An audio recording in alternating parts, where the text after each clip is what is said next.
News channel देख रहे आप सभी दर्शकों का बहुत बहुत स्वागत है। मैं हूं रमनदीप कौर। इस वक्त की बड़ी खबर आ रही है प्रयागराज से। क्या है पूरा मामला, देखने के लिए बने रहिए हमारे साथ। संगम नगरी प्रयागराज में जहां 13 अखाड़ों में से 10 अखाड़ों को पहले ही भूमि आवंटित कर दी गई थी, तो अब 3 अन्य अखाड़ों को भूमि आवंटित करी गई। वैष्णव अखाड़ों के तीनों अखाड़ों को दिगंबर अनी अखाड़ा, निर्वाणी अनी अखाड़ा और निर्मोही अनी अखाड़े को भूमि आवंटित की गई है। और ऐसे में सभी साधु संत संतुष्ट नजर आए और क्या कुछ कहा है उन्होंने इस पूरे मामले पर, आइए दिखाते हैं आपको।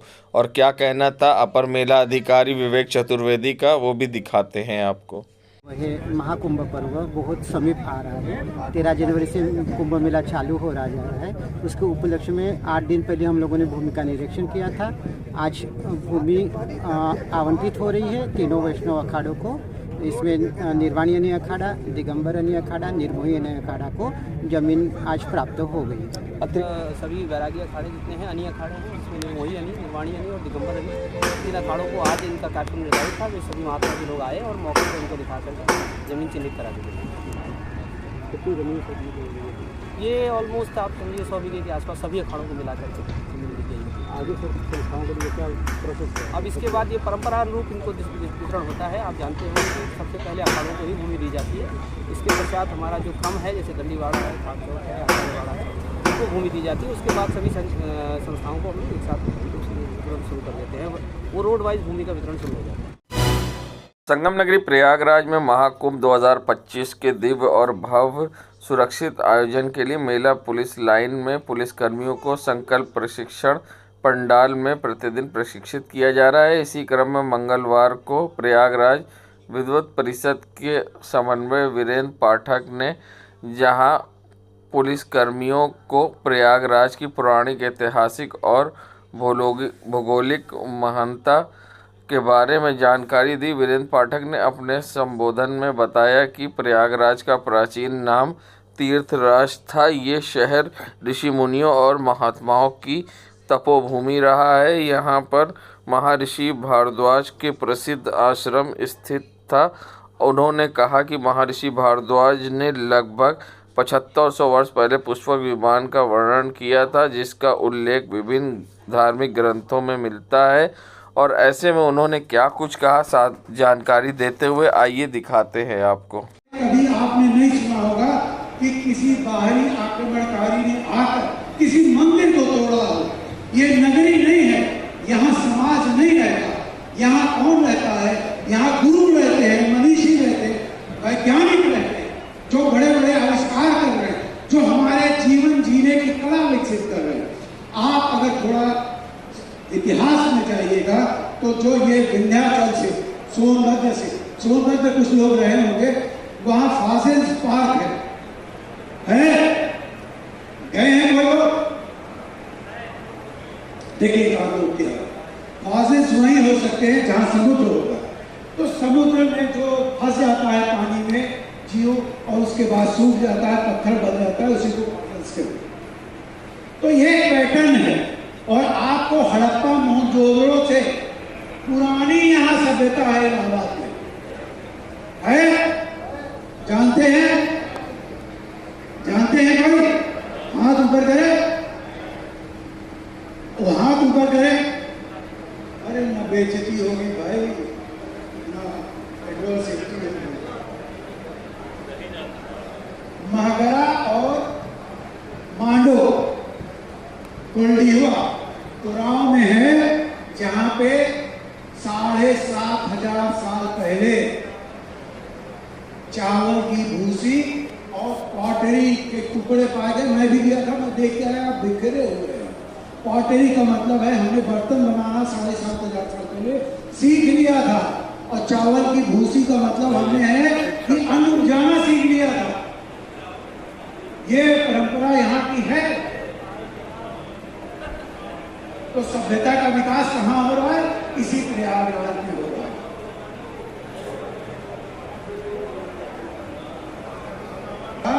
खेती है, और खेती जो वैदिक हमारे देवता है वो प्रकृति पूजक है। प्रकृति जो थी, पहले वैदिक देवता इंद्र है, वरुण है, अग्नि है, और आज भी हम 5 देवों की पूजा करते हैं।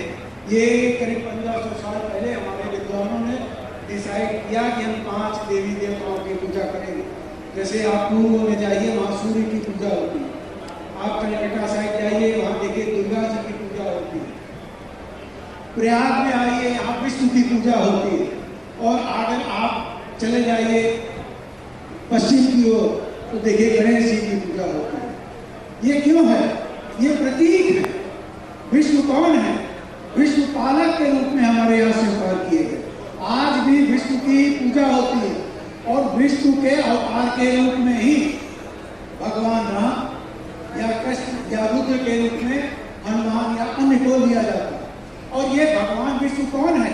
अब जब आप कालखंड देखिएगा तो आपको ये समझ में आएगा, जब हम सभ्य हो रहे हैं, जब हम खेती करना सीख रहे हैं, जब हम अन्न का भंडारण सीख रहे हैं, तब भगवान विष्णु का उदय हो रहा है। और ये कौन माने जा रहे हैं? पालक माने जा रहे हैं, संहारक नहीं है, ये पालक माने जा रहे हैं। और प्रयागराज की धरती क्या है? भगवान विष्णु की धरती है, जिनको माधव के रूप में स्वीकार किया गया है। माधव 12 माधव हैं, 3 माधव, वट माधव, मूल माधव, अक्षय माधव। ये अक्षय वट में है, जिसका नाम ही अक्षय वट है, जिसका कभी क्षय नहीं होता, यानी इसको कभी खत्म नहीं किया जा सकेगा। आप पास जाकर देखेंगे तो देखेंगे उसके तने पे थोड़ी थोड़ी जगह जले हुए निशान है। अंग्रेज औरंगजेब ने काट के लोहे के तवे से जला के इसको बंद कर दिया, नामो निशान मिल जाए तो भी। एक बेड़ी माधव, बेड़ी माधव का स्थान जानते हैं? नहीं जानते होंगे। बेड़ी माधव जहाँ गंगा और यमुना का संधि स्थल 20 धनुष बताया गया है बेड़ी माधव का, जहाँ लक्ष्मी के साथ माधव यानी भगवान विष्णु विराजते हैं, वहां पर रहते हैं बेड़ी माधव। अगर आपको किसी भी तरीके से आपको इनकी कृपा पानी है, अगर थोड़ा धर्म में विश्वास रखते हैं तो वहां जाइए और जाकर चुपचाप नंगे पैर, मतलब शरीर स्पर्श करे, बैठ जाइए उसी संगम मोर्च के किनारे। ये मैं अपना आजमाया हुआ बात बता रहा हूँ। ये भगवान और उनकी कृपा तो मैं नहीं कह सकता, लेकिन एक विशेष ऊर्जा आपको प्राप्त होगी और मुझे भी मिलती है। मैं जब कभी भी तनाव में या किसी कारणों से या कभी बहुत आनंद महसूस करना चाहता हूँ, उस क्षेत्र में जाता हूँ और चुपचाप बैठ जाता हूँ। चप्पल या हटा दीजिए और शांत होकर देखिए, ध्यान बड़ी तेज लगेगा और बड़ा आनंद आएगा। ये इसमें करेंगे तो बेड़ी भगवान का, बेड़ी माधव का स्थान गंगा यमुना के सरस्वती के हुई है। उसी स्थान पे अमृत कलश छलकने की बात आती है। पौराणिक जो धार्मिक मान्यताएं या कहानियां हैं, कथाएं, वो उसी स्थान पे जब अभी आप देखेंगे अखाड़े, शाही स्नान, राशि स्नान, अमृत स्नान, देव स्नान, जो भी अब उसका नाम दे दें, वो उसी स्थान पे जाके वहां पर करती है। और ये स्थान किसका है? ये स्थान है भगवान विष्णु का स्थान है। भगवान विष्णु कौन है? पालक है। वो पालक हैं जिन्होंने यज्ञ की कला सीख ली। उन्होंने जंगल जलाया। पहले सब जंगल रहा होगा, ऐसे तो नहीं हम करने लगे। तो ये नील कानून वन था, आपके नैनी की तरफ जो है नील कानून वन था। हमारे पश्चिम की ओर ये प्रयाग वन कहा जाता था और पूरब की ओर, बनारस की ओर, इसको आनंद वन कहते थे। संगम नगरी प्रयागराज में स्विफ्ट कार में उस समय आग लगने से हड़कंप मच गया जब स्विफ्ट कार से जहां एक परिवार जा रहा था और अचानक उसमें आग लग गई। आग देखते ही देखते विकराल रूप धारण कर लिया। ऐसे में कार आग का गोला बन गई और पूरी तरह से जलकर खाक हो गई। जब तक फायर ब्रिगेड पहुंच पाती, आग पूरी तरह से जलकर राख हो गई। और आपको बता दें किस कारण आग लगी, ये जांच का विषय। और क्या कुछ कहना था पीड़ित का जिसकी गाड़ी जली है, आइए दिखाते हैं आपको। खरीदारी क्योंकि पिछले कुछ दिनों पहले खरीदारी हुई थी, 26 को मेरी शादी थी। खरीदारी के लगभग 50,000 के सामान हुए थे। अच्छा, सब जल गए। शॉर्ट सर्किट से लगी? कैसे लगी? वो ऐसे आ रहे थे, अचानक इंजन से धुआं निकला और आग लग गई। पहले शनिवार को गाड़ी की सर्विस हुई, हो सकता है वहाँ से कुछ फॉल्ट हुआ हो। क्या नुकसान हुआ? सभी लोग सुरक्षित हैं? कितने लोग थे? सभी लोग सुरक्षित हैं, हम थे, मेरे बड़े भैया थे, हम लोग सुरक्षित बाहर निकल आए। बाकी जो गाड़ी के अंदर सामान था सारे सामान जल गए। कार के मालिक आप ही हैं? जी, मैं क्या नाम है आपका? अवधेश सिंह यादव।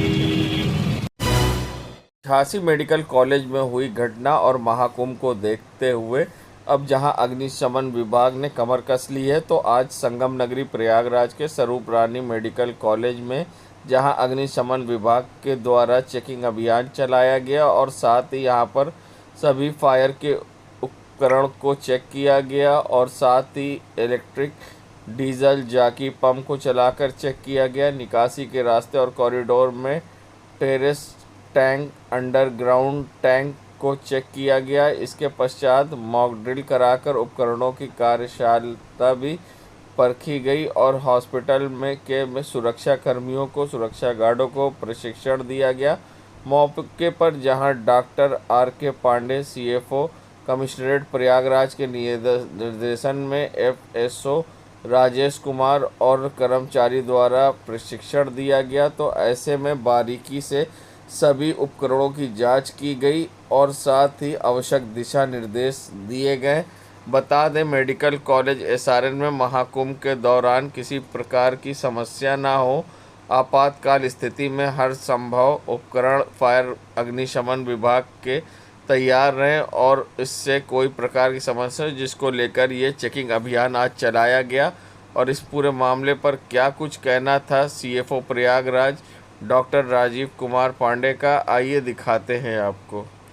रखते हुए जो है हम लोग सभी हॉस्पिटलों की जांच करा रहे हैं, मौके पर जाके उनके अग्निशमन व्यवस्था और फायर सिस्टम को चेक कर रहे हैं। उसी क्रम में आज हम लोग जो है स्वरूप रानी हॉस्पिटल में जो है आके हम लोग चेक करेंगे सारे फायर सिस्टम को, हम हाइड्रेंट को और अलार्म सिस्टम को, fire extinguisher, CO2 fire extinguisher सभी को हम लोग चेक कर रहे हैं और मौके पर चला के देख रहे हैं कि उनकी व्यवस्था कितनी सही है। उसी क्रम में हम लोग जो है मॉक ड्रिल भी कर रहे हैं और चेकिंग भी कर रहे हैं। किस तरह की व्यवस्था दिखाई दी यहाँ पर? कैसी व्यवस्था थी यहाँ पर? अभी तक जो व्यवस्था हमें दिखाई पड़ी, उचित व्यवस्था दिखाई पड़ी है। यहाँ सभी सिस्टम जो है, जो हम लोग फायर हाइड्रेंट चलाए और दोनों से पानी निकला, फायर एक्सटिंग्विशर चला चुके हैं और ठीक है।